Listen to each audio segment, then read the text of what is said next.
Irish and British. Join us then. Grew up around the paper industry established by a certain Michael Drayson. He realised that that river system, the Guden system, would provide him with a source of cheap power. And the quiet, industrious workforce, well, they're the kind that Victorians dreamt about. British Leyland make buses here and a considerable profit. And that's just about the only good news for the English folk here in Hooked International, because so far, after 2 matches, no English angler has qualified for our final. The 2 Irish competitors have, of course, qualified. We're at Calgurdsvie. We're still in the Guden system. And, of course, because of the difficulties of the English contingent, our match organiser, Pete Thompson, is still in the Valium.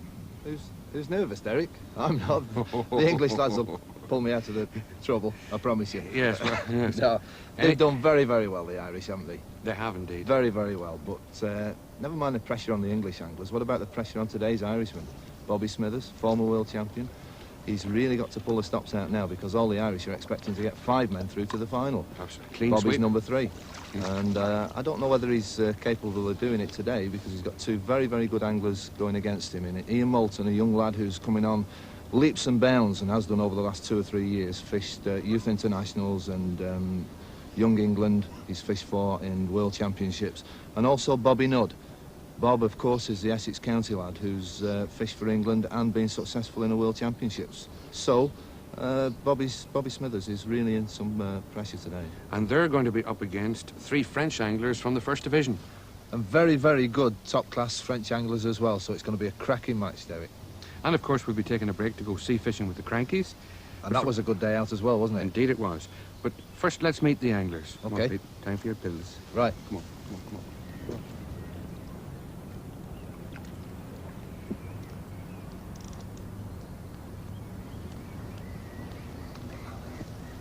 We are, Derek. First peg. Bernard Bodino. That's right. 38-year-old train driver from Paris. And we said the French were a strong contingent. This was the 1983 French champion.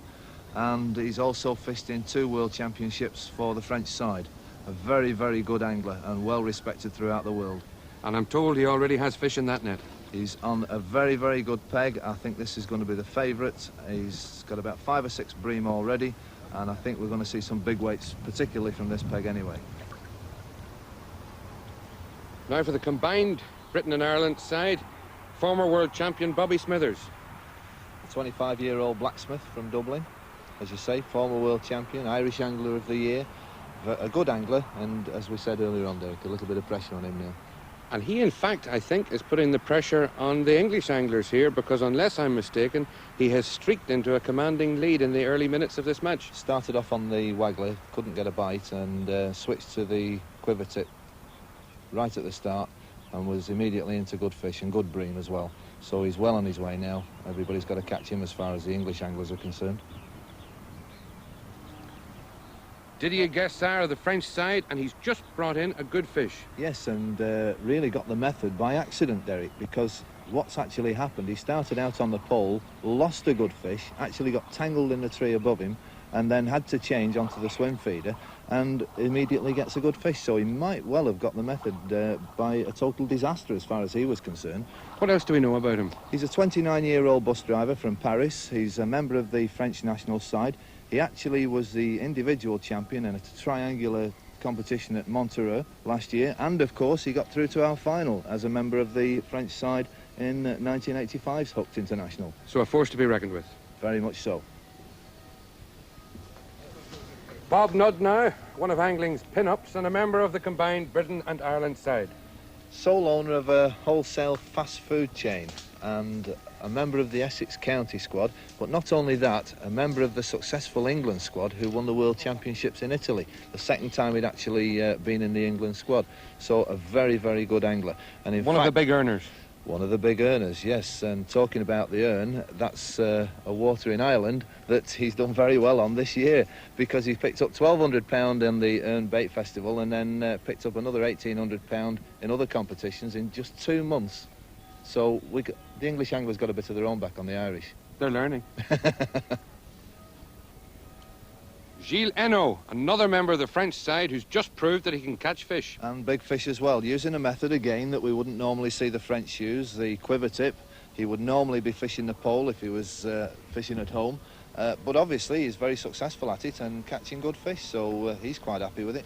Now, he did something called the Grand Slam, which meant that he moved up from being a third division angler to being a first division angler in just 12 months. Yes, it's fishing against other anglers in competitions and then getting on a league basis. He got sufficient points to go up from third to first in the 1 year, so it just shows that the methods that he's been using and showing that he can use methods like this. He's a quick learner and very, very good angler. One of the stars of the future. Could very well be. Another rising star, but an English one this time, Ian Moulton. 17, but we've seen him before in Hooked at Newark when he fished the Trent when he was only 15, so he's a very, very good young angler, and he is really going places, there's no doubts about it. Dickie Clegg, the England team manager, has been watching him on a number of occasions. 2 years ago he actually fished the British Pole Championships on invitation as a member of the England World Cup squad, and actually won it, beat a lot of very, very good top-class anglers. You've seen a lot of anglers, Pete, and do you reckon that this young lad has World Championship potential? I reckon in the next 10 years, if things go right, Ian Moulton should be winning the World Championships.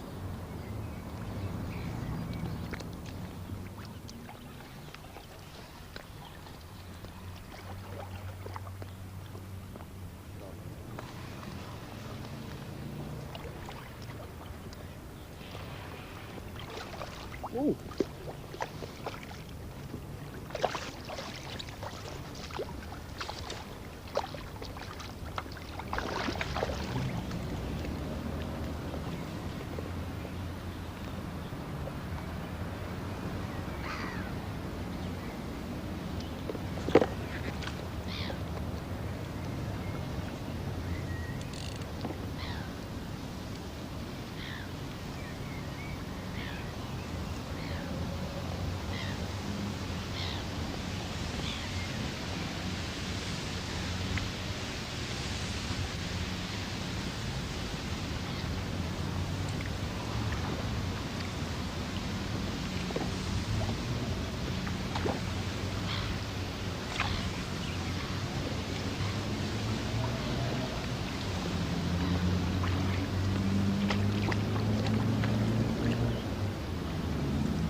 Ah. Oh, décroché. Oh. Didier Gassard has lost a fish. Vous avez beaucoup de poissons maintenant? 20, 25? About 20, 25 fish in. Ils sont tous brèmes? Brème. Brème. Brème. Pas de gardon. 2, 3 gardons, mais c'est à côté. Two or three roach, but mostly bream. Je pense que vous avez eu une petite difficulté avec la grande canne. Oui, j'ai cassé. J'ai décroché un poisson, puis ça a été dans l'arbre. Right, a bit of trouble with the long pole. He broke it off, caught it in the trees earlier on. He's now fishing again an English method, the swim feeder. Swing feeder, oui. Yeah. Vous êtes un conducteur de bus à Paris, n'est-ce pas? Oui. So a bus conductor in Paris, that has to be a job plein de stress. Beaucoup de stress. Beaucoup de stress. Et vous pêchez pourquoi? Pourquoi? Pour la compétition d'abord, et puis pour le plaisir. So he fishes for pleasure and for competition, but obviously with tension like this, not for relaxation.